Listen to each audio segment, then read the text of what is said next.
வணக்கம் ரீல்பட்டி நேயர்களே, உங்கள் அனைவருக்கும் இயக்குனர் நடிகர் ஏ வெங்கடேஷ் ஆகிய என்னுடைய தீபாவளி நல்வாழ்த்துக்கள்.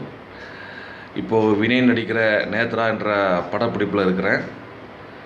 அந்த படப்பிடிப்பினுடைய இடைவெளியில் தான் உங்களோட நான் தீபாவளி வாழ்த்துக்களை விஷ் பண்ணிக்கிட்டு இருக்கிறேன். இந்த தீபாவளி உங்கள் அனைவருக்கும் மிகவும் சிறப்பான தீபாவளியாக அமைய என்னுடைய மனமார்ந்த வாழ்த்துக்கள். இந்த தீபாவளியில் எனக்கு மறக்க முடியாத தீபாவளி அப்படின்னு உங்களோட ஒன்று ஷேர் பண்ணிக்கணும்னு ஆசைப்பட்றேன். அது என்னென்னா 2002 தீபாவளி. 2002 நவம்பர் 4 பகவதி ரிலீஸ் ஆன அந்த தேதி.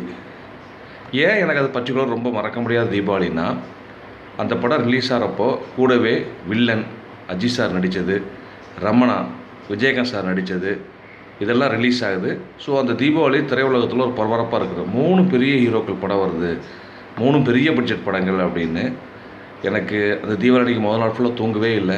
இந்த 3 படம் வருத இதில் நம்ம ஜெயிக்கணுமே அப்படின்னு ஒரு மிகப்பெரிய ஒரு பதட்டம், பயத்தோடையே தூக்கம் இல்லாமல் தவித்தேன். மறுநாள் 3 படங்கள் ரிலீஸ் ஆகி 3 படங்களுமே நல்ல ரிசல்ட் வந்துச்சு. எனக்கு தெரிஞ்ச தமிழ் திரையுலகில் ஒரு 3 படங்கள் ரிலீஸ் ஆகி 3 படமே ஹிட் அடித்த படம், 3 படங்களுமே தீபாவளிக்கு ரிலீஸ் ஆகி 3 படங்களுமே ஹிட் அடித்த தீபாவளி அந்த படமாக தான், அந்த தீபாவளி தான் இருக்கணும். அந்த பகவதி படம் தான் விஜய் சாருக்கு மாஸ் படங்கள் பண்ணுறதுக்கான பிளாட்ஃபார்ம் போட்டு கொடுத்த படம்.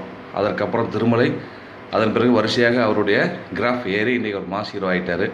அந்த வகையில் விஜய் சாருக்கு ஒரு மாஸ் ஆக்ஷன் ஹீரோ ஆகிறதுக்கு பிளாட்ஃபார்ம் போட்டு கொடுத்த படமாகவும் அந்த தீபாவளி என் வாழ்க்கையில் திருப்புமுனை ஏற்படுத்தின தீபாவளின்றதாலையும் எனக்கு 2004 தீபாவளி நவம்பர் 4 2002 தீபாவளி மறக்க முடியாத தீபாவளி. நன்றி.